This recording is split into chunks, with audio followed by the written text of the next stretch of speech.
أحد الصحابة بل أحد التابعين قيل له وهو قبل الموت يبكي: تخاف من الموت؟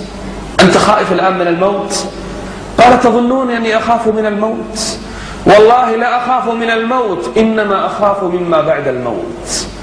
القضية ماذا بعد الموت؟ إبراهيم النخعي سمعتم به، رجل عابد، رجل صالح، قبل الموت بكى. قيل: ما الذي يبكيك؟ إذا كان الصالحون يبكون ماذا يفعل غيرهم؟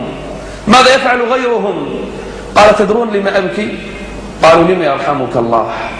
قال: أنا الآن، هذه الأنفاس الأخيرة، قال: أنا الآن أنتظر ملك الموت. أنا منتظر الآن، إما يبشروني إلى الجنة وإما يبشروني إلى النار.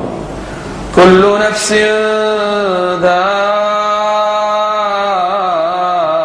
ذائقة الموت. كل نفس. لا تقل بقي على عمري سنة وسنتين، ما يدرك، ربما وأنت تسمعني الآن يأتي ملك الموت، أليس كذلك؟ كل نفس ذائقة الموت. شوف اللفظ القرآني، ذائقة، كأنه طعام، كأنه شراب. ولكن قبل ذلك اليوم وقبل ذلك المشهد العظيم لحظة ينتقل الإنسان فيها من دار الغرور إلى دار الشرور أو دار السرور.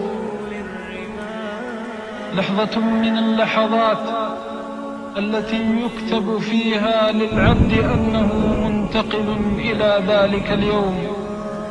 تلك اللحظة التي يلقي الإنسان فيها آخر النظرات على الأبناء والبنات والإخوان والأخوات، يلقي فيها آخر النظرات على هذه الدنيا، وتبدو على وجهه معالم السكرات، وتخرج من صميم قلبه الآهات والزفرات.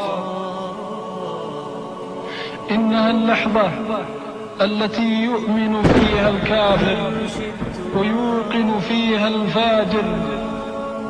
إنها اللحظة التي يعرف الإنسان فيها حقارة الدنيا.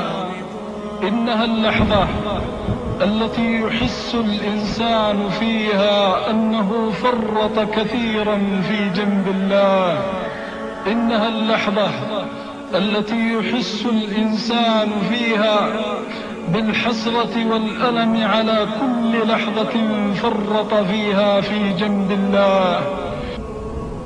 يناديه رباه رباه ارجعوني لعلي أعمل صالحا فيما تركت. إنها اللحظة الحاسمة والساعة القاصمة التي يدنو فيها رسول الله، أعني ملك الموت، لكي ينادي. فيا ليت شعري هل ينادى نداء النعيم أو نداء الجحيم؟ ألا ليت شعري هل يقال يا أيتها النفس المطمئنة ارجعي إلى ربك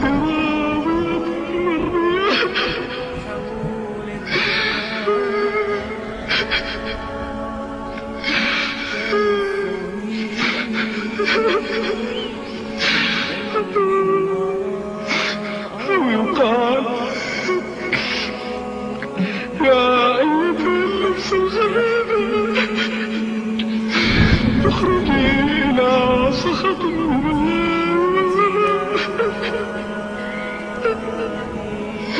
ألا ليت شعري كيف تكون الخواتم.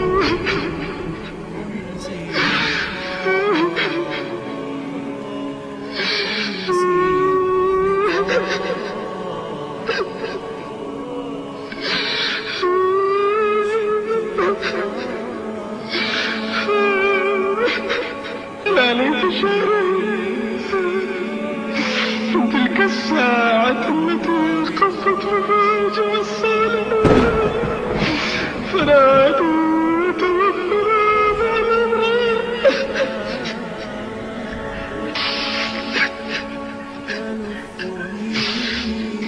وفي لحظة واحدة أسلمت الروح إلى بروها والتفت الساق بالساق إلى ربك يومئذ المساق.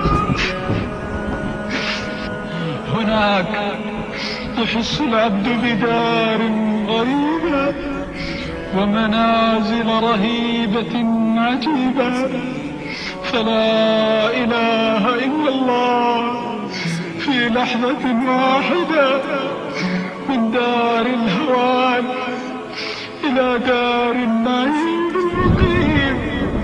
فلا إله إلا الله في لحظة واحدة من ضيق الدنيا إلى سعة الآخرة، وفي لحظة واحدة من جوار الأشرار إلى جوار